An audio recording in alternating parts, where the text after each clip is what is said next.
Olá, pessoal. Hoje a gente vai tratar sobre tratamento primário da norma NBR 17.076 de 2024. E esse tratamento primário especificamente trata de tanque séptico, tá? Então, esse tanque séptico, mais conhecido como fossa séptica, é uma unidade de fluxo horizontal para tratamentos de esgoto por processos de sedimentação, flotação e digestão. Então, sedimentação e flotação são tratamentos físicos, né? Então, ele sedimentar vai decantar, vai para o fundo, e flotação vai flutuar. Na sedimentação ele forma o lodo e esse lodo, então, é digerido, tá? Mas o processo é predominantemente físico, né? E depois que tem essa separação física, aí também ocorre a digestão. O dimensionamento do tanque séptico, então, tem que seguir essa norma que eu citei, e a fórmula da norma é essa aqui, 1000 mais N vezes a contribuição per capita vezes o tempo de detenção, mais K vezes LF. O K é a taxa de acumulação de lodo digerido expressa em dias, e o LF é a contribuição de lodo fresco também expressa em litros por dia. Quando houver tanque séptico em paralelo, dividir a contribuição e utilizar a equação para cada tanque. O valor de 1000 da equação deverá ser repetido para cada tanque séptico. Então, essa norma dá uma inovada em relação a isso, porque antigamente, né, nas normas antigas, não tinha essa previsão de ter 2 tanques sépticos, né? Então, aqui ela dá essa possibilidade de eu ter 2 tanques sépticos, só que cada tanque vai ser, vamos dizer assim, em paralelo, né? Então, não vai ser em série. Eu vou ter um tanque séptico para contribuição X e outro tanque séptico para contribuição Y. A contribuição de X não vai passar em Y e vice-versa. Então, com o volume mínimo calculado na equação acima, se adota uma forma, né? Se vai ser prismática retangular ou se vai ser cilíndrica, né? Circular. E com a equação do volume da forma escolhida, calcula-se as dimensões úteis do tanque séptico. A gente vai ver o exemplo mais para frente. A norma traz algumas regras, né? Então, por exemplo, a profundidade útil é conforme a tabela 3. Depois a gente vai ver a tabela 3. Diâmetro interno mínimo de 1,10 m, largura interna mínima de 80 centímetros. A relação comprimento-largura, né, para tanque prismático retangular é de no mínimo 2:1, no máximo 4:1. Deixa eu achar a tabela 3 aqui. Aqui, ó. Então, a tabela A3, para um volume até 6 metros cúbicos, vai ser a profundidade útil entre 1,20 e 2,20. Entre 6 e 10, 1,5 a 2,5. E acima de 10, 1,80 a 2,80. Então, o ideal é sempre a gente procurar adotar as profundidades mínimas, né? Devido à dificuldade na hora da execução, a profundidade do lençol freático às vezes é rasa também, o perigo, né, da escavação, uma pessoa vai estar ali dentro do buraco cavando, ela pode ser soterrada, então sempre quanto menor a profundidade, melhor. Eu só vou aumentar a profundidade caso eu tenha uma pequena área disponível para fazer meu tratamento e cada centímetro que eu economize de espaço na área superficial seja importante. Então, quanto maior a profundidade, menor vai ser comprimento, largura ou diâmetro, né? Então, menor vai ser a área superficial requisitada. Então, nesse caso, é o único caso onde eu vou aumentar a profundidade. Vamos lá. Aqui na apostila tem várias... assim, eu copiei da norma, né? O que precisa ser seguido no projeto, né, todas as regras. Então, aqui uma coisa que mudou da norma anterior para essa é que a diferença entre a entrada e a saída, né, dos tubos deve ser de 10 centímetros, né, em relação à geratriz inferior. Entre o nível da água e a parte superior, a gente tem que ter 30 centímetros, né, então, de ar. Eu tenho que ter um tubo guia de, no mínimo, 150 milímetros de diâmetro. Esse tubo guia deve ser prolongado até 2/3 da altura útil do tanque séptico. Isso aqui não tinha na norma anterior. eu devo ter tampa de inspeção e acesso em cima do tanque séptico, de no mínimo 60 centímetros de diâmetro, se for retangular. Se for circular, se for retangular, 60 por 60. A altura da chaminé deve ter no máximo 50 centímetros. Aqui na figura vai dar para ver melhor tudo isso. Vou abrir a figura para vocês aqui.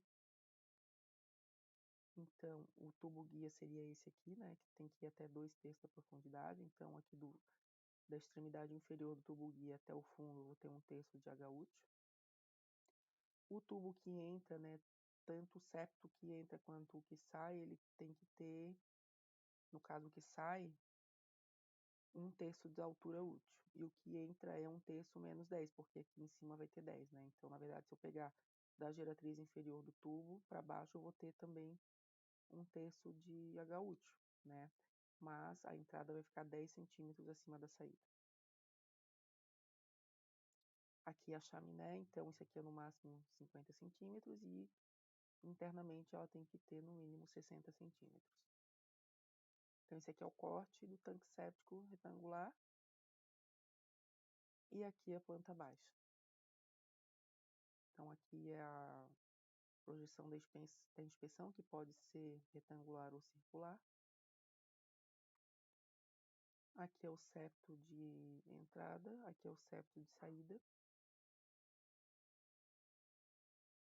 E ele mostra também que esse septo aqui, no caso, no corte aqui, foi mostrado utilizando tubulação, né? Um T e um tubo que desce. Mas ele pode ser também feito chumbado aqui, ó, utilizando uma meia cana de tubo de concreto, de 40 centímetros.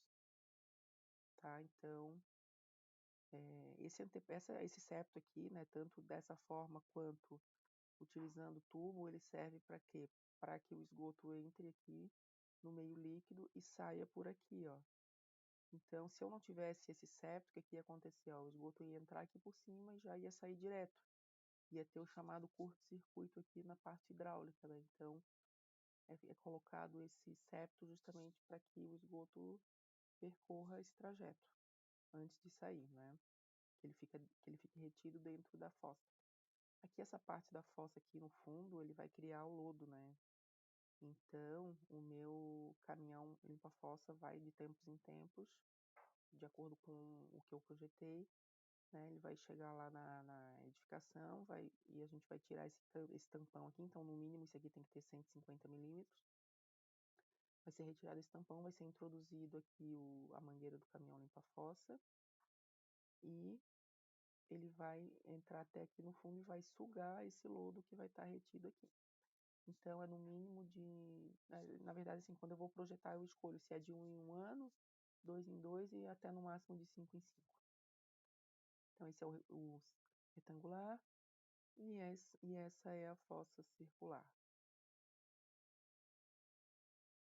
A circular, pessoal, geralmente ela tem que ter, a gente compra, né, esses anéis pré-fabricados e monta. Para fazer uma circular em loco até é possível, né, mas não é o que acontece normalmente. Quando eu vou fazer em loco com bloco, eu normalmente faço a retangular. E eu uso bloco de concreto, eu não uso tijolo cerâmico, tá? Tijolo cerâmico não é um material adequado para ficar ali recebendo umidade. Independente se é a circular ou a retangular, eu também tenho que impermeabilizar essa fossa, tá? Então, a norma fala em teste de estanqueidade, então eu tenho que encher a fossa, deixar ali acho que 24 horas, e ela não pode ter perdido mais do que 3% da altura útil, tá?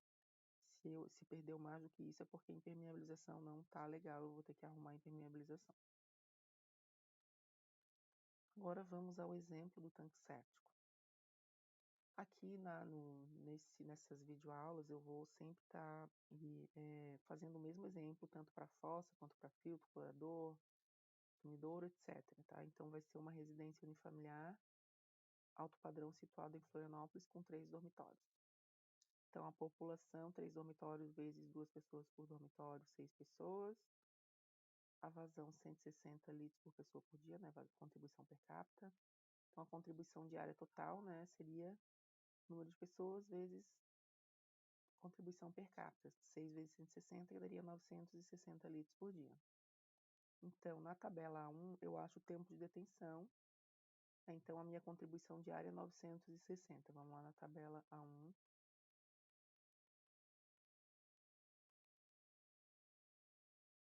Então, tabela 1, eu acho o tempo de detenção. Até 1.500 litros por dia de contribuição diária vai ser 1 dia de tempo de detenção. Conforme vai aumentando a contribuição diária, vai diminuindo o tempo de detenção até ficar meio dia para de 9 a 12 mil litros. Então, a minha vai ser 1 dia, porque a minha 960, né, está abaixo de 1.500. Já aproveitando para achar o K, tá? Taxa de acumulação total de lodo. Então, como que eu acho o K? Eu tenho que adotar um intervalo entre limpezas de 1 a 5 anos. Então, eu vou adotar de preferência sempre 5 anos. Por quê? Por que 5 anos? Porque dificilmente uma pessoa vai ficar limpando a fossa todo ano, tá? Então, como a gente sabe que as pessoas acabam demorando para limpar a fossa, a gente adota de 5 em 5 anos. Quanto maior o intervalo entre limpezas, maior vai ser o K e, consequentemente, maior vai ser o volume da minha fossa e o tamanho dela. Mas não é tanta diferença assim, vale a pena investir aqui num intervalo entre limpezas maior. E aí também ele é em função da temperatura. Então, como eu, em Florianópolis, né, que é o meu projeto, eu tenho 16 e poucos graus, que é a temperatura média do mês mais frio, observem que não é a média das mínimas, tá? É a temperatura média do mês mais frio. Então, 16 graus está entre 10 e 20, intervalo entre limpezas 5, então o meu K vai ser 225. Voltando lá no exemplo.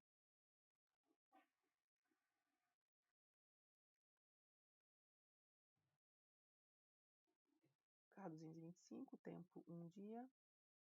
O LF é na tabela 1, residência de alto padrão, 1 litro por pessoa por dia. Então, vamos ver aqui tabela 1, só relembrando. Essa tabela 1, ela é que traz a contribuição de efluente também para cálculo da vazão. Então, aqui tem a contribuição de efluente, caso a gente não tenha os dados, né? Como foi citado na outra videoaula. E aqui tem o LF. Então, residência sempre vai ser 1 litro por pessoa por dia.